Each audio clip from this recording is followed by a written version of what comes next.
habang nangunguha kami ng ampalaya, meron akong nakitang malalaking gagamba. Ito na ang gagamba ng Mozambique. Napakalaki. Ang gagamba ng ampalaya. Tignan natin guys kung gaano katapang pag nakahanap tayo ng katapat ng gagambang ito. So ilagay muna natin dito siya sa ampalaya habang ginugulay para may ulam ngayong tanghali. So magluluto tayo ng dinengdeng. Diyan siya, malaki.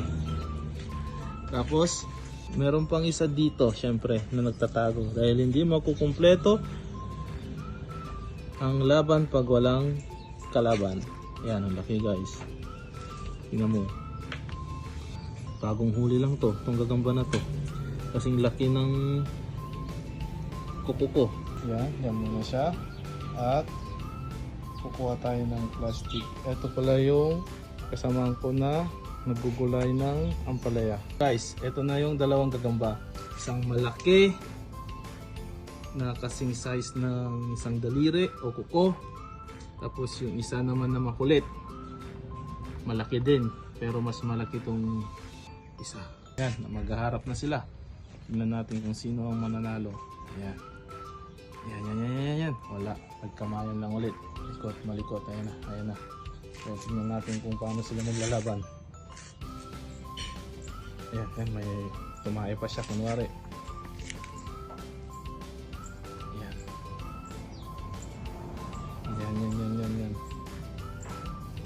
Subukan natin silang itabingi para gumalaw sila. Ayan na, palapit na. Tignan natin kung paano sila maglaban. Ayan. Wala. Nagkakahiyahan sila. Ayan na. Nagsasabunutan na. So parang kaibigan, meron ng nanalo. Tago na. Okay. So bumalik siya sa pinagkuhanan nating ampalaya guys. So ibalik natin. Medyo matapang tong malaki. So yung paglabanan ulit natin, pagharapin natin. Ayan na. Sino kaya mananalo?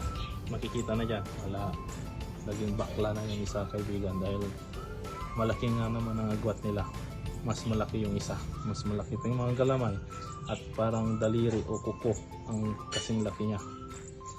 So wala pang maganda. Tignan natin. Ayan na. Yun. Lumalaban kaibigan. Yan ulit natin. Yan.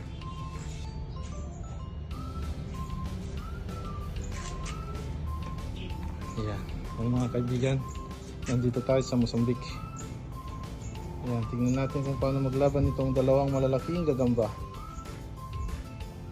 Ayan. Kaibigan. Ayan. Kaibigan, malakas yung malaki. Wala siyang binatbat sa isa. Ayan na. Ganda ng laban mga kaibigan. Isa pa. Tingnan ulit natin. Makikita na dito kung sino talaga ang magwawagi. Ayan na.